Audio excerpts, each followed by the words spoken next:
கர்த்தருடைய பரிசுத்த நாமத்திற்கு மகிமை உண்டாகட்டும். மீண்டுமாய் இந்த நிகழ்ச்சி மூலமாய் உங்களை சந்திப்பதிலே நான் மிகுந்த மகிழ்ச்சி அடைகின்றேன். கர்த்தர் நல்லவர், தேவன் நல்லவர் என்பதை நாம் பார்த்து கொண்டிருந்தோம். அப்போஸ்தலனாகிய பவுலுடைய ஜெபத்தை நான் பார்க்கிறோம். எபேசியர் 1:17. நம்முடைய கர்த்தராகிய இயேசு கிறிஸ்துவின் தேவனும் மகிமையின் பிதாவுமானவரே, உம்மை அறிந்து கொள்வதற்கான ஞானத்தையும் தெளிவு அளிக்கிற ஆவியை தர வேண்டும். தேவன் யார், எப்படிப்பட்டவர், நன்றி கற்றவர்களுக்கும் துரோகிக்கு நன்மை செய்வது என்று சொன்னோம். பல காரியங்களை சொன்னோம். இப்பொழுது தாம் நம்மை அழைத்ததினாலே நமக்கு உண்டாய்க்கும் நம்பிக்கை. அடுத்த பகுதி போவோம். இதுவரைக்கும் நம் தேவன் எப்படி பார்த்தோம், பின்னாட்களில் இன்னும் தேவன் எப்படி நல்லவர் என்பதை நாம் பார்ப்போம்.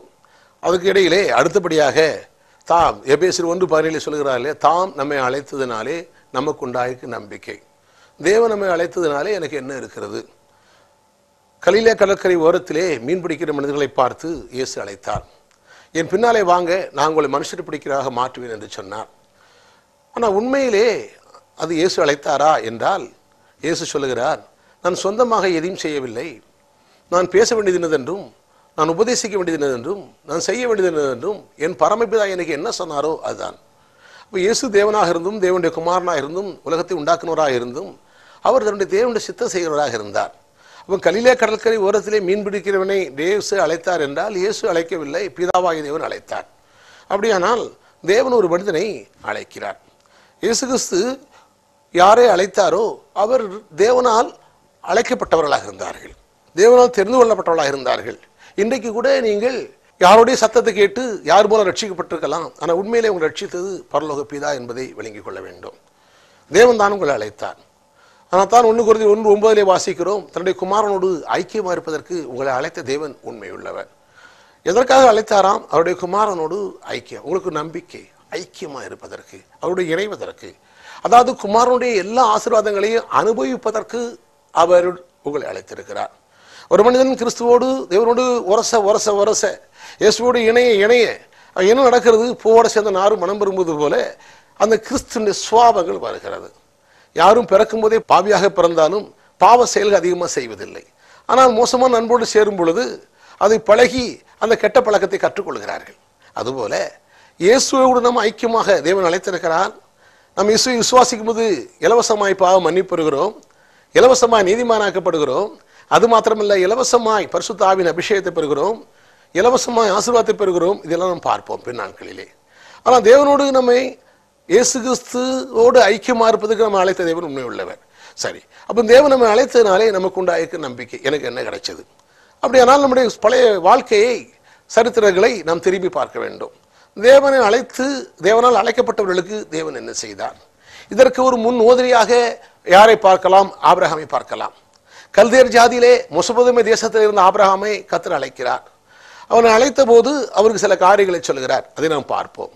அதற்கு முன்பாக நாம் சில காரியங்களை நான் உங்களுக்கு சொல்லட்டும்.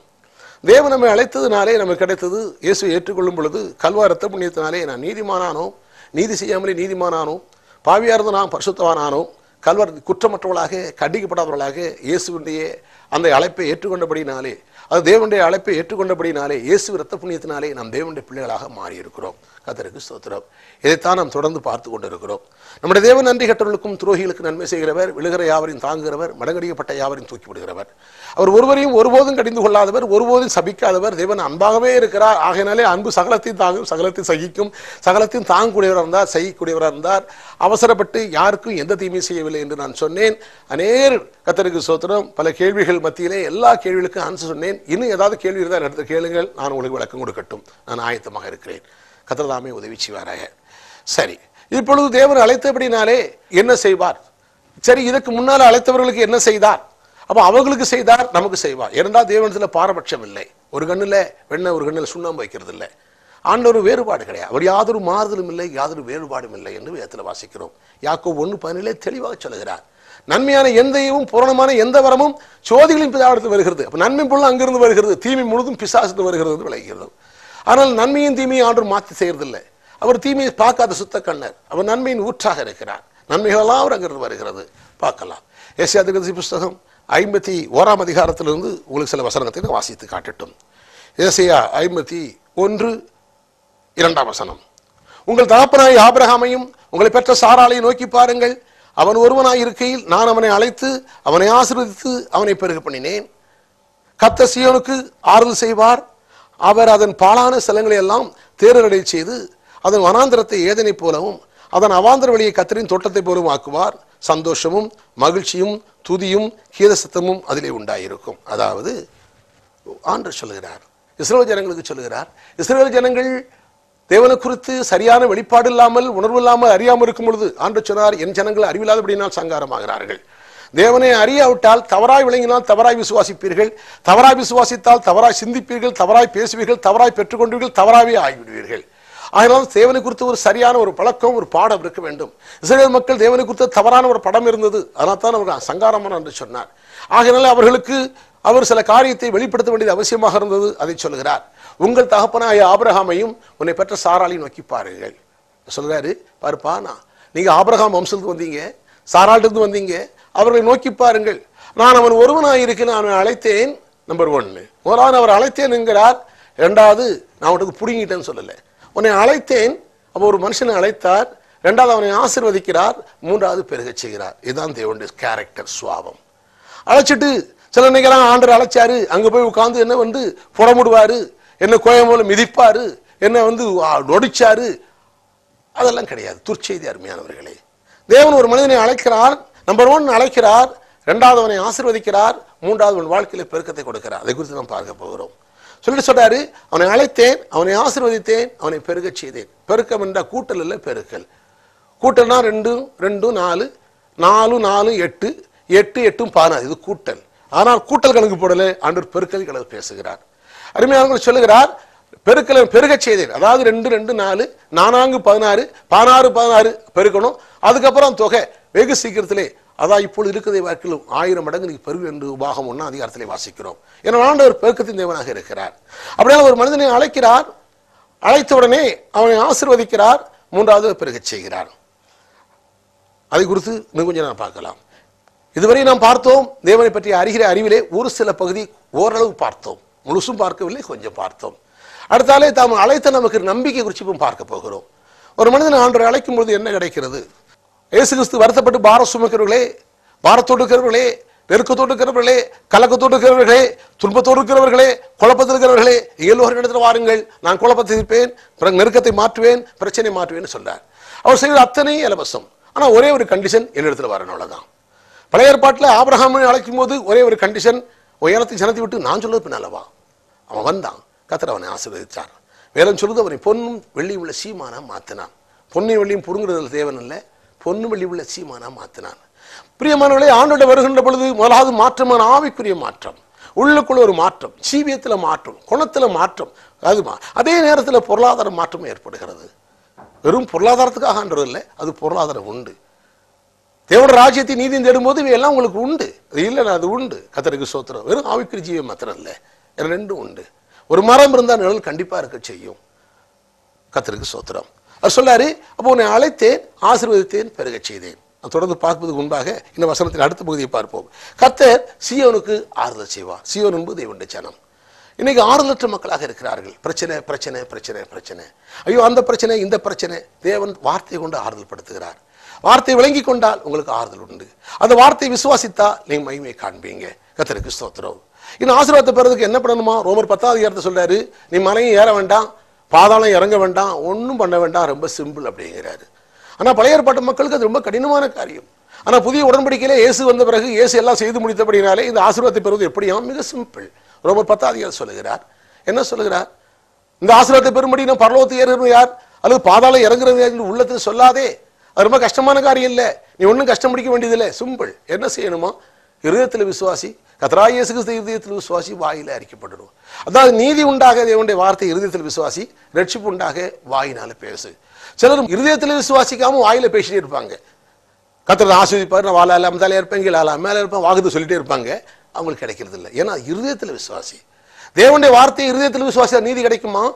நீதி உண்டாக இருதயத்தில் விசுவாசி, ரோமர் 10:10 வாசிக்கிறோம். ரட்சிப்பு உண்டாகணும்னு வாயில பேசணும். அப்ப தேவனுடைய வார்த்தை இருதயத்தில் விசுவாசித்தா 1000 பிரச்சனை இருக்குது, 1000 என்ன இருக்குது, 1000 குழப்பம் இருக்குது, 1000 தகவல் இருக்குது, 1000 யோசனை இருக்குது, அதெல்லாம் விட்டுட்டு என் பிரச்சனைக்கு பதில் தரக்கூடிய தேவனுடைய வார்த்தை ஒன்று சொல்லுகிறது. அந்த வார்த்தை இருதயத்தில் விசுவாசித்தால் ஆட சொல்லார், இவன் நீதிமான். எத்தனையோ காரியம் இருக்குது, 1000 பேர் 1000 சொல்றாங்க, அதெல்லாம் விட்டு என் வார்த்தை விசுவாசிக்கிறான், இவன் நீதிமான். என் வார்த்தையை நம்புகிறபடினாலே இந்த வார்த்தை இவனுக்கு பொய்யாக கூடாது. நீதி உண்டாக இருதயத்தில் விசுவாசிக்க வேண்டும். அதை ரட்சிப்பு உண்டாக அதையே பேசணுமா, வாயினால் உண்டாக பேசணும், அதை வார்த்தை சொல்லணும். உதாரணமாக ஒரு வசனம் சொல்லுகிறோம், பிள்ளைகள் சில வீடுகளில் பார்த்தா பிள்ளைகள் ரொம்ப குழப்பமாக இருக்கும். என்கிட்ட சொல்லுவாங்க, பிள்ளைகள் ரொம்ப பிரச்சனை இருக்குது, சொன்ன பேச்சே கேட்க மாட்டேங்கிறான், ரொம்ப மோசமாக இருக்கிறான், அவன் கெட்டு போயிட்டான். கவலைப்படாதீங்க, நீங்கள் முதலாவது பிள்ளையை ஒழுங்காக வளர்த்துருக்கணும். வளர்க்க முடியல, தப்பு பண்ணிட்டீங்க, கவலைப்படாதீங்க. இப்போ பிள்ளைகள் தாறுமாறாக போயிடுச்சு, பரவாயில்ல, கவலைப்படாதீங்க, உங்களுக்கு நற்செய்தியை சொல்கிறேன். அப்போ இந்த வார்த்தைக்கு, இந்த பிள்ளைக்கு பிரச்சனையை மாற்றக்கூடிய சக்தி என்ன வார்த்தை சொல்லித்தரேன். என்ன சொல்லு தெரியுமா? வேதவசனம் கண்டுபிடிங்க, தேடி பாருங்க. கர்த்தருடைய வார்த்தை என்ன சொல்லுகிறது? ஏசாயால என்ன சொல்லுகிறோம்?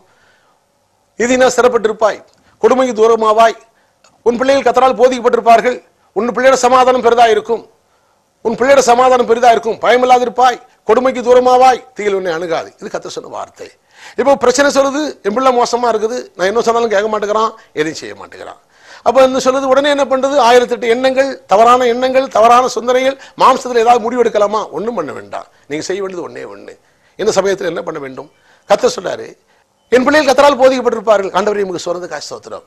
ஆண்டவர் நான் போதிச்சே கேட்க போறது இல்லை, என் பிள்ளைகள் கர்த்தரால் போதிக்கப்பட்டிருப்பார்கள், என் பிள்ளைகள் சமாதானம் பெரிதா இருக்கும், நான் பயமில்லாதிருப்பேன், கொடுமைக்கு தூரமாகவே, தீயில் என்னை அணுகாது. தொடர்ந்து அதை அறிக்கை பண்ணி, அதை விசுவாசித்து, இருதயத்தில் விசுவாசித்து, அதற்கு விரோதமாக சிந்தியாமல், அந்த தேவன் என் பிள்ளையை கர்த்தரால் போதித்து மாற்றுகிறார், தேவனுடைய வல்லமை என் பிள்ளைகளை மாற்றுகிறது, உலகத்தை சர்வத்தையும் தாங்குகிற தேவனுடைய வார்த்தையின் வல்லமை, சூரியனின் சந்திர நட்சத்திரங்களை தாங்குகிற தேவனுடைய வார்த்தையின் வல்லமை என் பிள்ளைகளை தாங்கும், அதை மாற்றும் என்று சொல்லி கர்த்தருடைய வார்த்தையை விசுவாசித்து, அதையே பேசி, அதையே சிந்தித்து, அதையே துதித்து கொண்டிருந்தா, தேவனுடைய வார்த்தையில் இருக்கிற வல்லமை உங்க பிள்ளைகளுக்கு இருக்கிற எல்லா செயலையும் மாற்றக்கூடிய விதத்திலே தேவனுடைய வல்லமை வெளிப்பட அருமையானவர்களே. அதான் சொல்றார். சரி, இருக்கட்டும். கர்த்தர் வார்த்தையை கொண்டு ஆறுதல் போய் சத்த சீயோனுக்கு, தேவனுடைய ஜனங்களுக்கு ஆறுதல் செய்கிறார். இப்படி ஒவ்வொரு பிரச்சனைக்கும், எந்த பிரச்சனை சொன்னாலும் அதுக்கு நான் பதில் சொல்லி தரும்போது நீங்கள் ஜெபிக்கும் போது அற்புதத்தை பெற்றுக் கொள்கிறீர்கள். ஆகையினால் ஊழியக்காரராகி நான் தேவனுடைய ஊழியத்தை என்ன செய்கிறேன்? ஒவ்வொரு பிரச்சனைக்கும் நான் பதில் தரக்கூடிய வார்த்தையை சொல்லித் தருகிறேன்.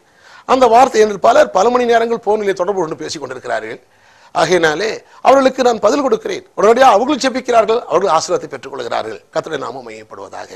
கர்த்தர் இங்கே என்ன சொல்லுகிறார்? அப்போ நாம் அழைத்தனால் நமக்கு நம்பிக்கை. அப்போ கர்த்தர் ஆபிரகாம் அழைச்சார். ஆபிரகாம் என்ன பண்ணார்? அதுதான் சொல்றாரு, பாரு ஆபிரகாம் பாரு, சாராளை பாரு, நான் அவங்களை அழைச்சேன், ஒன்றும் இல்லாமல் இருந்தாங்க, கல்லூரி ஜாதியில் மெசொப்பொத்தாமியாவில் இருந்தாங்க, அவளை அழைச்சேன், அவங்களை ஆசீர்வதிச்சேன், நான் பெருகப்படினேன். அப்படின்னா என்ன அர்த்தம்? உங்களையும் நான் தான் அழைக்கிறேன், என் குமாரோட ஐக்கியமாக இருக்க அழைத்தேன், உங்களை பெருக பண்ணுவேன், உங்களை ஆசீர்வதிப்பேன் என்று சொல்லுகிறார். அது சொன்னான், அதான் அர்த்தம். ஆனால் நற்செய்தி என்ன தெரியுமா? எபேசியர் 1 வாசிக்கிறோம், ஆசீர்வதிப்பேங்கிறது இல்லை. பழைய ஏற்பாட்டில் ஆசீர்வதிப்பேன்னு சொன்னார், ஆனால் புதிய உடம்புக்கு அது கூட இல்லை, ஆசீர்வதித்திருக்கிறார். ஆனால் என்ன ஆண்டவரே என்னை ஆசீர்வதியும் சொல்றதை விட, அது அந்த லெவலை விட கர்த்தரனை ஆசீர்வதித்திருக்கிறீர் என்று சொல்றது சரியான வார்த்தை. ஏன்னா இன்னும் ஆசீர்வதிக்க போறது இல்லை, ஏற்கனவே ஆசீர்வதிச்சுட்டார். எபேசியர் 1 வாசி, உன்னதத்திலே சகல ஆசீர்வாதத்தினாலும், சில ஆசீர்வாதங்கள் சகல ஆசீர்வாதத்தினாலும் என்னை ஆசீர்வதித்திருக்கிறார். அப்போ நான் தேவனை விசுவாசிக்கணும், தேவனுடைய வார்த்தை விசுவாசிக்கணும். இப்போ என்ன பண்ண? கர்த்தாவே நீ ஆசீர்வதித்திருக்கிறீர், அதுக்காக நமக்கு ஸ்தோத்திரம். சகல ஆசீர்வாதத்தினாலும் என்னை ஆசீர்வதித்திருக்கிறீர், ஒரு குறைவு இல்லாதபடி, ஒரு தாழ்ச்சி இல்லாதபடி, ஒரு பற்றாக்குறை இல்லாதபடி, ஒரு பிரச்சனை இல்லாதபடி, எல்லா நல்வாழும் பெற்று வாழத்தக்கதாக நீ ஏற்கனவே ஆசீர்வதித்திருக்கிறீர். அதை காணத்தக்கதாக, அதை உணரத்தக்கதாக, புரியத்தக்கதாக, விளங்கத்தக்கதாக தேவா என் கண்களை திறந்திட வேண்டும். அதான் சேவமா இருக்கிறது. சரி, இருக்கட்டும். உங்கள் தகப்பனாகிய ஆபிரகாமை அப்போ கர்த்தர் ஒரு மனுஷனை அழைச்சா அவனுக்கு என்ன கிடைக்கிறது? கர்த்தர் ஆறுதல் செய்கிறார். அது மாத்திரமல்ல, ஒன்று அழைத்தார், இரண்டாவது ஆசீர்வதித்தார் பழைய ஏற்பாட்டின்படி, மூன்றாவது அவரை பெருகச் செய்கிறார். ஒரு பெருக்கம், வியாபாரத்தில் பெருக்கம், ஜீவியத்தில் ஒரு மாற்றம், பெருக்கம், கேரக்டர்ல ஒரு பெருக்கம். வெறும் ஒரு பொருளாதாரத்தை மாத்திரம் விசுவாசிக்க கூடாது அருமையானவர்களே. 2 பகுதியும் பேலன்ஸ் பண்ணணும். ஒரு வாழ்க்கையில் ஒரு மாற்றம், உங்களுடைய சுவாபத்தில் ஒரு மாற்றம், பொருளாதாரத்தில் மாற்றம். கர்த்தருக்கு ஸ்தோத்திரம். பாருங்க, அப்ப அழைத்தார், ஆசீர்வதித்தார், பெருகச் செய்தார். கர்த்தர் சீயோனுக்கு ஆறுதல் செய்வார், தேவனுடைய ஜனங்களுக்கு ஆறுதல் செய்கிற வார்த்தையை கொண்டு. அடுத்தல என்ன வாசிக்கிறோம்? அதன் வனாந்திரத்தை ஏதனை போல ஆக்குவார். இன்னைக்கு அநேகர் சொல்றாங்க, ஐயோ என் வாழ்க்கை வனாந்திரமா இருக்கு பிரதர். அருமையான தேவனுடைய ஜனமே, கர்த்தருடைய வார்த்தை ஏசாயா 51 என்ன வாசிக்கிறீர்கள்? நன்றாக வாசிங்கள், அதை தியானியுங்கள், ஜெபத்தோடு தியானியுங்கள். தேவன் நல்லவராகவே இருக்கிறார், அவர் நேற்றும் இன்றும் என்றும் மாறாதவராக இருக்கிறார், அவர் எப்போதும் அன்பாகவே இருக்கிறார். கர்த்தருக்கு ஸ்தோத்திரம். ஆகையினால்தான் அன்பாகவே இருக்கிறார். அன்பு அவர்கிட்ட இருக்குங்கிறது சொல்லல, அன்பாகவே இருக்கிறார். அன்பு சகலத்தை தாங்கக்கூடியவர், சகிக்கக்கூடியவர். என்ன வாசிக்கிறோம்? தேவனுடைய குணம் மாறாதாக இருக்கிறது. என்ன வாசிக்கிறீங்க? கர்த்தர் சீயோனுக்கு ஆறுதல் செய்வார், அதன் வனாந்தரத்தை ஏதேனை போல ஆக்குவார். ஐயோ என் வாழ்க்கை வனாந்தரமா இருக்குது, எனக்கு ஒண்ணுமே கிடைக்கல. அருமையானவர்கள், என் வாழ்க்கை அப்படிதான் இருந்தது, வனாந்தரமா இருந்தது, ஒண்ணுமே இல்லை. அறியாதபடினாலே எத்தனை பாடுகள், எத்தனை துன்பங்கள், எத்தனை வேதனைகள், அறியாமை. அவன் வசனத்தை அறிகின்ற பொழுது சத்தியத்தை அறிவீர்கள், சத்தியங்கள் விடுதலையாக்கும் என்று எழுதியிருக்கிறதே. அவன் வேதத்தை அதிகமா தியானிக்க விளங்கல. அவன் பரிசுத்தாவின் உதவியை கொண்டு ஆவியானவரே எனக்குள்ள வாரும், என்னை ஆட்கொள்ளும், எனக்கு அறிய வேண்டிய பிரகாரமா வஞ்சகம் சூது கபடில்லாதபடி வேதத்தின் மறைபொருளை கற்றுத்தாரும் என்று செபிக்க ஆரம்பித்த பொழுது அநேக காரியங்கள் விளக்கிறார். இதுவரை நான் பல முறை படித்திருக்கிறேன். ஆனால் இப்பொழுது புதிய விதத்திலே எனக்கு கற்றுக் கொடுக்கும் பொழுது அது என் ஜீவியத்தில் பெரிய மாற்றம்.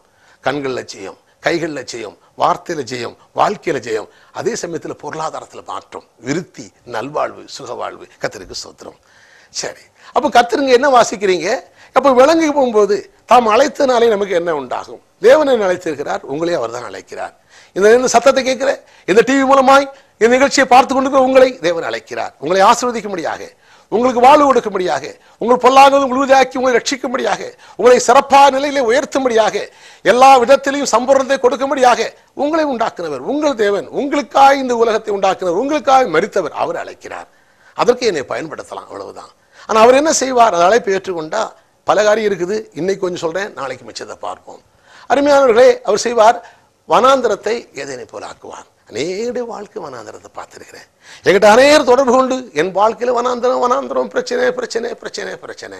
பலர் போன் பண்றாங்க, பிரச்சனை பிரச்சனை பிரச்சனை பிரச்சனை. கர்த்தருக்கு ஸ்தோத்திரம். உடனே வசனம் சொல்றேன், அவர்களை செபிக்க சொல்கிறேன். அவர்களை செபிக்கிறார்கள், அவர்களை பெற்றுக் கொள்கிறார்கள். ஏனென்றால் ஒவ்வொரு சில சமயங்களே நான் செபித்து உதவி செய்தாலும், ஏனென்றால் ஒவ்வொரு முறையும் நான் மக்களை என் பக்கமா திருப்பினேன் என்றால் மக்கள் விசுவாசம் என்பதில் வந்துவிடும். ஆகையினால் தான் நான் தேவன் பக்கம் திருப்புகிறேன். அதுதான் பவுல் சொல்கிறார், அப்போஸ்தலனாகிய பவுல், நாங்கள் எங்களையே பிரசங்கியாமல் இயேசுவையே கிறிஸ்து என்றும் எங்களையோ கிறிஸ்து நிமித்தம் உங்கள் நிமித்தம் கிறிஸ்துவின் ஊழியக்காரர் என்று பிரசங்கிக்கிறோம். அருமையானவர்களே, தேவனுடைய மகத்துவத்திலே அந்த மகிமையின் சுவிசேஷம் அறிவாகி ஒளி, அந்த ஒளி பிரகாசிக்கிறதுக்கு நாம் அந்த ஒளியைத்தான் பிரசங்கிக்க வேண்டும். ஆகையினால் தான் நாங்கள் இடையிலே நான் வசனத்தை சொல்லக்கூடிய ஒரு சத்தியத்தை அறிவிக்கிறவனாக இருக்கிறேன். இடத்தரராக இருந்து தேவனை வாங்கி கொடுப்பதில் எனக்கு அவ்வளவு நாட்டம் இல்லை. நீங்கள் ஜெபித்து பெறுங்கள். ஏனென்றால் அவர் உங்களை நேசிக்கிறார். என்னை நேசிப்பதை போல உங்களை அதிகமாக நேசிக்கிறார். காரணம், நான் கொஞ்சம் சத்தியத்தை அறிந்திருக்கிறேன். நீங்கள் அறியாத விட்டால் நீங்கள் குழந்தையா இருக்கிறீர்கள். கர்த்தருக்கு ஸ்தோத்திரம். ஆனால் நான் அறிய வேண்டிய பிரகாரம் இன்னும் நான் அறியணும், இன்னும் போய்கொண்டே இருக்கிறேன். அருமையானவர்களே, யாரை தூக்குவார்கள்? 25 வயது வளர்ந்த ஒரு வாலிபரை தூக்க மாட்டார்கள், அறியாத குழந்தையை தான் தூக்குகிறார்கள். சத்தியத்தை அறியாத குழந்தையாக இருக்கிறார். தேவன் உங்களை நேசிக்கிறார். ஆக நீங்கள் ஜெபிக்கும் பொழுது அற்புதம் பண்ணும். அப்படியே தேவனுடைய அழைப்பு ஏற்றுக்கொள்ளும் போது உங்களுக்கு என்ன கிடைக்கிறது? கர்த்தர் சீயோனுக்கு ஆறுதல் செய்வார். நம்பர் 1, என் வாழ்க்கையில் ஆறுதல் படுத்துவார். நான் எதெல்லாம் இழந்தேனோ பரவாயில்ல, இழந்துட்டியா, நான் உனக்கு திருப்பி தருவேன். என்கிட்ட வந்துட்டல்ல, தரித்திரக்கு நீ பாக்கியமா, இனி தரித்திரம் இருக்க மாட்டேன். அழுகிற நீ பாக்கியமா, ஏன்னா என்கிட்ட வந்துட்டு நீ அழ வேண்டிய அவசியம் இல்லை. நான் தான் வானத்தை பூமி உண்டாக்குனவர். அழுகிறதால பாக்கியம் இல்லை, என்கிட்ட வந்தனால பாக்கியம். கர்த்தருக்கு ஸ்தோத்திரம். பசியா இருக்கிற போஷிக்க போறேன், அழுகிற இல்ல, தாகமா இருக்கிற உன் தாகத்தை தீர்க்க போகிறேன், ஏன்னா என்கிட்ட வந்துட்டேன். கர்த்தருக்கு ஸ்தோத்திரம். அதுதான் அர்த்தம். அருமையானவர்களே, கர்த்தர் சீயோனுக்கு ஆலோசனை, வனாந்திரத்தை ஏதனை போல ஆக்கிறவர், எப்படிப்பட்ட வனாந்திரத்தையும் மாற்றுகிறவர். ஏசாயா 35 அதான் வாசிக்கிறோம். வனாந்திரமும் வறண்டலும் மகிழ்ந்து கடுவெளி கழித்து புஷ்பத்தை போல செழிக்கும். ஹல்லேலூயா. தேவன்ட்டு வரும்போது வாழ்க்கை வனாந்திரமா, வறண்டு போற வாழ்க்கையா? என் வாழ்க்கை வனாந்திரமா இருந்தது, வறண்டு கிடந்த வாழ்க்கை. ஆனா வனாந்தரம் வறண்டல் மகிழ்ந்து கடுவெளி கழித்து புஷ்பத்தை போல செழிக்கும். ஹல்லேலூயா. என்ன செழிப்பு, என்ன ஆசீர்வாதம், என்ன மகிழ்ச்சி, என்ன ஆனந்தம், என்ன இன்பம். அருமையானவர்களே, ஐயோ அநேரம் வனாந்திரத்தை பத்தி பேசிட்டு இருக்கிறாங்க. இல்ல, வனாந்திரத்தை வளமாக்குற தேவனை பத்தி நான் பேசிட்டு இருக்கிறேன். ஆனா எந்த வனாந்திரத்தை பத்தி நான் யோசிக்க போறதே இல்லை. எப்படிப்பட்ட வனாந்திரத்தை பத்தி பேசுறது இல்லை. ஊழையிடுற வனாந்திரமா, ஒருவனும் கடந்து போகாத வனாந்திரமா? சில ஜனங்கள் சொன்னாரு. எரேமியா 2 வாசித்தோம் அல்லவா? கடந்த நாள் செய்தியிலே சொன்னேன். ஒருவரும் கடந்து போகாத மரணையுள்ள தேசத்திலே தேவன் கூட இருந்த போது அது மரணையுள்ள இல்லை, அது இன்பமாக இருந்தது. ஆடல் தான், பாடல் தான். அங்கே ஒரு பசி இல்லை, வஸ்திரம் பழசாகவில்லை, செருப்பு தேயவில்லை, உழைக்காத சாப்பாடு, உழைக்காமலே வரக்கூடிய தண்ணி, எத்தனை ஆசீர்வாதங்கள். பகலிலே மேகம், இரவிலே அக்கினி, ஆனந்தம் ஆனந்தம் ஆனந்தம், பேரானந்த. அருமையானவர்களே, கிறிஸ்தவ மார்க்கம் ஒரு ஆனந்தத்தின் மார்க்கம். சில பாடுகளின் மார்க்கம் என்று சொல்கிறார்கள். அவர் சொன்னபடியே பாடுகளாகட்டும். ஆனால் என் வார்த்தையை கேட்டால் பாடுகளை எப்படி ஆனந்தமாய் மாற்றுவது என்று வசனத்தை சொல்லித்தர முடியும். ஏனென்றால் வேதம் அதுதான் சொல்கிறது. வனாந்தரம் வறண்டலும் மகிழ்ந்து கடுவெளி கழித்து புஷ்பத்தை போல செழிக்கும். அது மிகுதியாய் செழிக்குமா? ஏசாயா 35 வாசிக்கிறோம். மனம் பதறலை பார்த்து தள்ளாடுங்கள், தள்ளாடாதீர்கள், மனம் பதறாதே. உன் தேவனுக்கு அதை சொல்லணுமா? நிறைய காரியம் இருக்குது, அது இன்னொரு நாள் விளக்கமா பேசுறேன். இப்ப என்ன சொல்றாரு? கர்த்தர் சீயோனுக்கு ஆறுதல் செய்வார், அது வனாந்திரத்தை ஏதேனை போல ஆக்குவார். ஏதேன் என்றால் என்ன? ஒரு குறை இல்லாத வாழ்க்கை, ஒரு பிரச்சனை இல்லாத வாழ்க்கை. அங்கே எல்லாம் இருக்கிறது. அருமையானவர்களே, எல்லாத்தையும் சிருஷ்டித்து நல்லது என்று கண்டார். ஆகையினால தேவன் சகல ஆசீர்வாதத்தையும் சம்பூர்ணமாக கொடுக்கிறவர் இயேசு கிறிஸ்து மூலமாக உங்களுக்கு உண்டு. விசுவாசிங்க, விசுவாசித்தான் மகிமை உண்டு. நான் என் சொந்த கருத்தை பேசல, எழுதப்பட்ட வார்த்தையை பேசுறேன். அது வனாந்திரத்தை ஏதேனை போல் ஆக்குவார். அவாந்திர வழி, அவாந்திரம்னா ஒன்றும் நடக்காதுங்க, ஒரு புல்லு பூண்டு கூட வைக்காது. அது கூட என்ன செய்வாராம், ஏதேனும் கத்தரின் தோட்டத்தை போல சகல மரங்களும். ஐயோ இதுவரை வறண்டு கிடக்கிற வாழ்க்கை இல்லை, இன்னும் துளிர்க்கும். வறண்ட வாழ்க்கை துளிர்க்கும். அதான் வேதம் சொல்கிறது. ஐயா வாழ்க்கை வறண்டு போச்சா, என் குடும்பம் வறண்டு போச்சா, ஐயோ நான் வறண்ட நிலையில் இருக்கிறேனே, கவலைப்படாத, நற்செய்தி இயேசுவால வருகிறது. அருமையானவர்களே, என்னை பற்றி விசுவாசத்தினாலே பாவம் மன்னிப்பு. அப்போஸ்தலர் 26:18 இதை வாசிக்கிறோம். என்னை பற்றி விசுவாசத்தினாலே பரிசுத்தவான சுதந்திரம். அந்த பரிசுத்தவான சுதந்திரம் தான் இயேசு விசுவாசிக்கும் போது அவன் பரிசுத்தவன் ஆகிறான், நீதிமானாகிறான், குற்றமற்றவனாய் மாறுகிறான். அவனுக்கு கிடைக்கிற சொத்து, சுதந்திரம்னா சொத்து. அவனுடைய ஆசீர்வாதம் என்ன? அதான் சொல்லுறோம், அவாந்திர வழியை கத்தரின் தோட்டத்தை போல ஆக்குவார். அல்லேலூயா. உன் வாழ்க்கையில அவாந்திரம். எத்தனையோ பேர் சொல்றாங்க, ஒன்றும் நடக்கல பிரதர், எதை செஞ்சாலும் உருப்படல பிரதர். இன்னைய வார்த்தை கேட்டு அருமையான தேவனுடைய ஜனமே, இந்த வார்த்தை விசுவாசித்தால் நீ எது செய்தாலும் உருப்படுங்க. ஒரு கையின் பிரயாசம் உருப்படும். இதுவரை உருப்படாமல் இருந்திருக்கலாம், இதுவரை தோல்வியை கண்டிருக்கலாம். கர்த்தரின் வார்த்தை கேட்டு அந்த வார்த்தை உள்ளே வந்தால், வார்த்தை தான் இயேசு, இயேசுவோட வார்த்தை உள்ளே வந்தால், அந்த வார்த்தை விளங்கி கொண்டால், தேவனுடைய மகத்துவங்களை விளங்கி கொண்டால், நீங்கள் விசுவாசித்தால், இனி நீங்கள் எதை செய்தாலும், எந்த தொழில் எடுத்தாலும், மண்ணை தொட்டாலும் பொண்ணா இருக்கும். செய்வதெல்லாம் வாய்க்கும். எதை சொல்றேன், முன்னால் தேவன் இல்லை, செய்யல, வாய்க்கல, சத்தியம் தெரியல, வாய்க்கல. ஆனா இப்போ நான் சொல்றேன், வசனத்தை விளங்கி கொண்டால், ஓஹோ ஹல்லேலூயா, தேவன் உங்களுக்குள்ள இருக்கிறார் என்று விளங்கி கொண்டால். எபேசியர் 4:6 சொன்னீங்க அல்லவா, ஓ தேவன் உங்களை எல்லார் மேலும் எல்லாரோடு எல்லாருக்குள்ள ஏன் உள்ள இருக்கிறார்? கஷ்டப்படுறது வேடிக்கை பார்க்கறதுக்கா? இல்லை, உதவி செய்ய. ஏன் உள்ளே இருக்கிறார்? திட்டத்தை கொடுக்க. ஏன் உள்ளே இருக்கிறார்? என்னை பலப்படுத்த. ஏன் உள்ளே இருக்கிறார்? எனக்கு புதிய புதிய யுக்திகளையும் கண்டுபிடிப்புகளையும் சொல்ல, எனக்கு ஞானத்தையும் தெளிவையும் காட்ட எனக்குள்ள வாசம் பண்ணுறாராம் வேதம் சொல்கிறது. இந்த விதத்தில் விசுவாசிக்க ஆரம்பித்தா, தொடர்ந்து இதே சிந்திக்க ஆரம்பித்தா, இதே பேச ஆரம்பித்தா வாழ்க்கை மாறும். அவாந்தர வழிக்கு அங்கே இடம் இல்லை. ஆண்டவரே சொன்னார், பழைய உடன்படிக்கையில் வாழ்ந்தவங்களுக்கு அதை சொன்னார், அதன் அவாந்தர வழியை கர்த்தரின் தோட்டத்தை போல ஆக்குவார். எங்க எல்லா கனிமரங்கள் இருக்கிற வாழ்க்கை, எல்லா சிறப்பு இருக்கிற வாழ்க்கை. கர்த்தருக்கு ஸ்தோத்திரம். ஹல்லேலூயா. இது ஒரு சிலர் தான் இதை விசுவாசிக்கிறார்கள், இதை பெற்றுக் கொண்டிருக்கிறார்கள். அநேகர் தவறாக எப்போதும் பாடு பாடு பாடு என்றவர்கள் அதிலே மனது செட் ஆக்கி விட்டார்கள், அதிலேயே அவர்கள் இருக்கிறார்கள். சில ஜனங்களை கூட கர்த்தர் பாலும் தேனோட தேசத்து வாக்களித்து எத்தனை அற்புதம் பண்ணாலும் கூட கடைசியில் என்ன செஞ்சாங்க, அவருடைய மனம் ஏற்கனவே அடிமத்தனத்திலிருந்து பழகி பழகி பழகி அதிலே செட் ஆனபடினால என்னதான் அற்புதம் பண்ணினாலும் என்னதான் சொன்னாலும் கடைசியில் அந்த மனசை மாற்ற முடியல. கடைசியில் என்ன சொன்னாங்க, வனாந்திரத்தில் செத்து போயிட்டாங்க. இன்னைக்கு எத்தனையோ ஜனங்கள் கர்த்தருக்கு ஸ்தோத்திரம் எத்தனை அற்புதங்களை பண்ணாலும் கூட கர்த்தருடைய வார்த்தையை விசுவாசிக்க முடியல. அவங்க ஏன்னா காலகாலமா வனாந்தரம் வனாந்தரம் வனாந்தரங்கிற பிரசங்கத்தை கேட்டு நான் ஒண்ணு இல்லை நமக்கு பாடுதான் துன்பம் சொல்லி சொல்லி சொல்லி பாலையும் தேனையும் சுதந்திரிக்காமலே போயிட்டாங்க. இஸ்ரவேல் மக்கள் அப்படிதான் ஆச்சு. வாக்களிக்கப்பட்ட தேசம் எல்லாம் சொல்லி எத்தனை அற்புதம் பண்ணி என்னன்னு செஞ்சு அவருடைய மனம் அப்படி செட் ஆகி போச்சு. அதிலே அடிமத்தனத்திலே இருந்து இருந்து இருந்து இருந்து இருந்து அந்த மனசு அப்படியே பழகிடுச்சு. இப்ப சொன்னா அவங்களால அதை ஜீரணிக்க முடியல. ஏன்னா அடிமைத்தனம் தான் அவங்க வாழ்க்கையில, மனதில் ஒரு அடிமைத்தனம், வாழ்க்கையில அடிமைத்தனம். அதை மாற்றுவதான் ஆண்டவர். இயேசுட்டு வரும்பொழுது அடிமைத்தனத்தை மாற்றுகிறார். நீங்கள் அடிமைகள் அல்ல, தேவனுடைய பிள்ளைகள், தேவனுடைய ஆசீர்வாதத்துக்கு சொந்தக்காரர்கள். நீங்கள் ராஜகுமாரர்கள், நீங்கள் ராஜகுமாரத்திகள். நீங்க சாதாரண ஆள் இல்லை. நம்முடைய அன்புகள் நடத்துகிற கல்வி தேவனுக்கு உண்டாக ராஜாக்கள் ஆசாரியனாக்கிறார் என்று யோவான் சொல்லுகிறார். கர்த்தர் உங்களை ராஜாக்கள் ஆக்கியிருக்கிறார், ஆசாரியர் ஆக்கியிருக்கிறார். ஆனா நீங்க அடிமை நடத்தினா புழு, நான் பூச்சி, நான் குப்பை, நான் தூசி, நான் மண்ணு, நான் காக்கா எல்லாம் மறந்துடும். அருமையானவர்களே, ஒரு கழுதைக்காக இயேசு ஜீவனை கொடுக்கல. 10,000 ரூபாய் கொடுத்தா 10 கழுதை வாங்கலாம். அருமையான கழுதைக்காக இயேசு கொடுக்கல, ஒரு பூச்சிக்காக இயேசு கொடுக்கல. நீங்க விலையேறப்பட்டவர்கள், அதனால தான் பரலோகத்தோடு இறங்கி வந்தார். உங்களுக்கு கழுதை நினைச்சிருந்தா உங்களுக்கு வந்திருக்க மாட்டார். நீங்க மண்ணா இருந்தா நினைச்சிருக்க மாட்டார். நீங்க விலையேறப்பட்டவர்கள், தேவசாயில உண்டாக்கப்பட்டவங்க, தேவனுடைய பிள்ளைகள். ஏதோ அறியாமல் அடிமைத்தனத்தில் பிசாசு சிக்கி இருக்கிறீங்க. உங்களை மீட்பதற்காக, என்னை மீட்பதற்காக, உங்களுக்கு வாழ்வு கொடுக்க, எனக்கு வாழ்வு கொடுக்க, உங்களை விருத்தியாக்க, என்னை விருத்தியாக்க, உங்களை உயர்த்த, என்ன உயர்த்த, பரலோகத்தை விட்டு பூலோகத்துக்கு வந்து என்னை பாவங்களை சாபங்களை ஏற்று எனக்காக சிலுவையில் மரித்தார். சிலுவை மரணத்தில் கிடைத்த ஒரு பெரிய ஆசீர்வாதம். அருமையானவர்களே, கர்த்தருக்கு ஸ்தோத்திரம். அப்படியானால் என்னை அழைத்தனால் எனக்கு கிடைத்த ஆசீர்வாதம் என்ன? எனக்கு ஒரு நம்பிக்கை என்ன? என் அவாந்தர வழியை கர்த்தரின் தோட்டத்தை போல ஆக்குவார். அப்படி செய்யும்போது 4 காரியம் சம்பவிக்கும். என்ன சம்பவிக்குமா?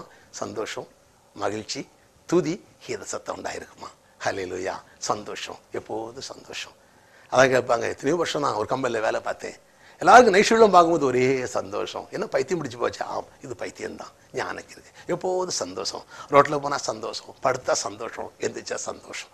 சந்தோஷம், மகிழ்ச்சி, அதனால அதை தந்த தேவனை துதி, அப்புறம் கீத சத்தம். 4 காரியம் உண்டாயிருக்கும். என்ன சொல்லுங்க? சந்தோஷம், மகிழ்ச்சி, துதி, கீத சத்தம். ஆனா இன்னைக்கு சத்தியம் தெரியாத மக்கள் வாழ்க்கையில் என்ன தெரியுமா? அறியாதபடினாலே அந்த அறியாமை பயன்படுத்தி பிசாசு என்ன பண்ணிக்கிறான்? துக்கம், துயரம், முறுமுறுப்பு, கூக்குரல். ஒரே துக்கம், ஒரே துயரம். ஆனாலும் முறுமுறுத்திருக்கிறான், முழங்கிட்டே இருக்கிறான். என்ன பண்றது, என்ன செய்ய தெரியலையே, அப்படி இருக்குது இப்படி இருக்குது, அந்த பிரச்சனை இந்த பிரச்சனை, முறுமுறுப்பு. ராத்திரியெல்லாம் கூக்குறல், ஒரே போராட்டம். ஏன் ஆண்டவரே, ஏன் ஆண்டவரே, ஏன் ஆண்டவரே, ஏன் ஆண்டவரே. இல்லை, எல்லாத்தையும் செய்து முடித்திருக்கிறான், அறியல. ஆனா சத்தியத்தை அறியும் போது ஏன் ஆண்டவரே, ஏன் ஆண்டவரே குழம்ப வேண்டிய அவசியம் இல்லை. என்ன இருக்கும்? சந்தோஷம், மகிழ்ச்சி, துதி, கீத சத்தம் அதில் உண்டாயிருக்கும். அதான் சொன்னப்போ இயேசு பிதாவாகி தேவன் இயேசு கிறிஸ்து மூலமாக அவரை அழைத்து அவரோடு ஐக்கியமாக இருப்பதற்காக அழைத்திருக்கிறார். அவரோட ஐக்கியமான அவருடைய ஆசீர்வாதத்தில் பங்கு உண்டு, அவருடைய சந்தோஷத்தில் உங்களுக்கு பங்கு உண்டு, அவருடைய சுகத்தில் பங்கு உண்டு, அவருடைய பரிசுத்தத்தில் உங்களுக்கு பங்கு உண்டு, அவங்களுடைய எல்லா நன்மைகளும் உங்களுக்கு பங்கு உண்டு. அருமையானவர்களே, ஆகையினாலே இன்னும் தொடர்ந்து நாம் பார்ப்போம். நாளை தினம் இன்னும் சில காரியங்களை பார்ப்போம். நாம் செபிக்கலாமா? ஆண்டவரே எமக்கு நன்றி, என்னை அழைத்திருக்கிறார். இதுவரைக்கும் இந்த அழைப்பை ஏற்றுக்கொள்ளாமல் வராந்தரமா இருக்கிறதா, வறட்சியா இருக்கிறதா? நான் சொன்ன ஜெபத்தை சொல்லுங்க. இயேசுவே என் உள்ளத்துல வாரும். ஆபிரகாமை அழைத்தி அவனை ஆசீர்வதித்து பெருக செய்தீர். அப்படியான நீர் எல்லாரையும் அப்படித்தான் நேசிக்கிறேன் ஆண்டவரே. என் வாழ்க்கையில ஆண்டவரே நீர் என்னையும் அழைக்கிறீர். நான் உடைய அழைப்பை ஏற்று வருகிறேன். இயேசுவே என்னை ஆண்டு கொள்ள முடியாமல் அழைக்கிறேன். என் உள்ளத்துல வாரும். இந்த நாளிலிருந்து உம்மை ஆண்டவர் என்றும் ரட்சகர் என்று அறிக்கை இடுகிறேன். இயேசுவே இந்த நாளிலே உள்ளத்துல என்னை ஆண்டு விடுவதற்காக உமக்கு ஸ்தோத்திரம் ஆண்டவரே. தகப்பனே நன்றி. உடைய வார்த்தையை நான் விசுவாசிக்கிறேன். வனாந்திர வரணலும் மகிழ் என்று சொன்னீர் ஆண்டவரே. உடைய வார்த்தையின்படி ஆகட்டும் ஆண்டவரே. உடைய வார்த்தையின்படி வாழ்க்கையில் வனாந்திரம் மாறட்டும். அவாந்திரவழி கத்தரின் தோட்டத்தை போல் ஆகட்டும். நீ ஆரோசியம் என்று சொன்னீரே, இன்னும் வார்த்தையை கற்றுத்தாரு ஆண்டவரே. என் வாழ்க்கையில மாற்றம் உண்டாகட்டும். தேங்க்யூ. அப்படி செய்யறபடியால் உமக்கு நன்றி. அருமையானவர்களே, நான் உங்களுக்கு செபிக்கட்டும். இப்பொழுது வியாதி உள்ளவர்கள், உங்களுக்காக பிரச்சனை உள்ளதுக்காக நான் செபிக்கிறேன். ஆண்டவரே நன்றியோடு நாங்கள் ஸ்தோத்திரிக்கிறோம் ஐயா. தகப்பனுடைய வார்த்தையை கேட்கிறவர்கள் இந்த வார்த்தையை நான் அறிவித்துக் கொண்டிருக்கிறேன். உங்கள் தகப்பனாய் ஆபிரகாமையும் உன்னை சற்ற சாராளை நோக்கி பாருங்கள். அவன் ஒருவனாய்க்கு அவனை அழைத்தேன், ஆசீர்வதித்தேன், பெருக செய்தேன் என்று சொன்னீரே. நீ எவ்வளவு பேரும் மாறுபாடு இல்லாத தேவன், எல்லாரையும் சமமாய் பார்க்கிற தேவன். நீ அழைக்கிற ஒவ்வொரு மனிதனும் விசுவாசிக்கின்ற பொழுது கர்த்தர் என்னை அழைக்கிறார், ஆசீர்வதிக்கிறார், பெருக செய்வார் என்று மக்கள் உருவாகட்டும். வாழ்க்கை பெருக்கத்தை விசுவாசிக்கட்டும். ஆவிக்கு ஜீவித்தில் ஒரு பெருக்கம், பொருளாதாரத்திலே பெருக்கம், எல்லாவற்றிலும் ஒரு நிறைவு உண்டாக முடியாது என்று துதிக்கிறோம் ஐயா. சகல குறைவுகள் நீங்கட்டும் ஆண்டவரே. கர்த்தாவே உடைய வார்த்தையை அறிவித்திருக்கிறேன் ஆண்டவரே. ஆண்டவரே வார்த்தைகளை கேட்டிருக்கிறார்கள். எழுதப்பட்ட வார்த்தையை பேசியிருக்கிறேன், எழுதியிருக்கிறபடியால் பேசியிருக்கிறேன் ஆண்டவரே. அந்த எழுதப்பட்ட வார்த்தையின் அடிப்படையில் நான் ஜெபித்துக் கொண்டிருக்கிறேன். தேவனே உடைய வார்த்தையை மக்கள் நம்புகிறார்கள், உடைய வார்த்தையை விசுவாசிக்கிறார்கள். அந்த வார்த்தையோட வாழ்க்கையிலே நிறைவேறுவதாக, இந்த எழுதப்பட்ட வார்த்தையோட வாழ்க்கையில் நிறைவேறுவதாக. ஆண்டவரே உடைய வாழ்க்கையில் இருக்கிற எல்லா விதமான குறைவுகளும் நீங்குவதாக. பொருளாதார வாழ்க்கையிலே, ஆவிக்குரிய ஜீவியத்திலே மாற்றம் உண்டாவதாக. கர்த்தர் வனாந்தரத்தை ஏதேனை போல் ஆக்குவேன் சொன்னீரே, அவாந்தரவெளி கர்த்தரின் தோட்டத்தை போல் ஆக்குவேன் சொன்னீரே. கர்த்தர் நீர் சொன்னீர், அது உம்முடைய கிருபை, அது எங்க செயல் அல்ல. உம்மை விசுவாசித்தால், உம்மை நம்பினார், எந்த விதமான நிபந்தனை இல்லாமல் நீ தருவேன் என்று சொன்னீர். உம்முடைய மக்கள் விசுவாசிக்கிறார்கள். நீ சொன்னபடியே உடைய வாழ்க்கையில் வனாந்தரம் மாறுவதாக, வறட்சி மாறுவதாக, சகல நன்மைகளும் நிறைவாய் வந்து இறங்குவதாக. ஆசீர்வதிக்கிறோம். கன மகிமையா அத்தனையும் உமக்கு இயேசுவின் நாமத்தில் பிதாவே. அருமையானவர்களே, கர்த்தருடைய வார்த்தையை நம்புங்க, சித்தி பெறுவீர்கள். கர்த்தருடைய வார்த்தையை விசுவாசிங்க, விளங்கிக் கொள்ளுங்க. சந்தேகம் என்னோட தொடர்பு கொள்ளுங்க. கர்த்தர் உங்களை ஆசீர்வதிப்பார். நாளை தினம் நாம் சந்திப்போம்.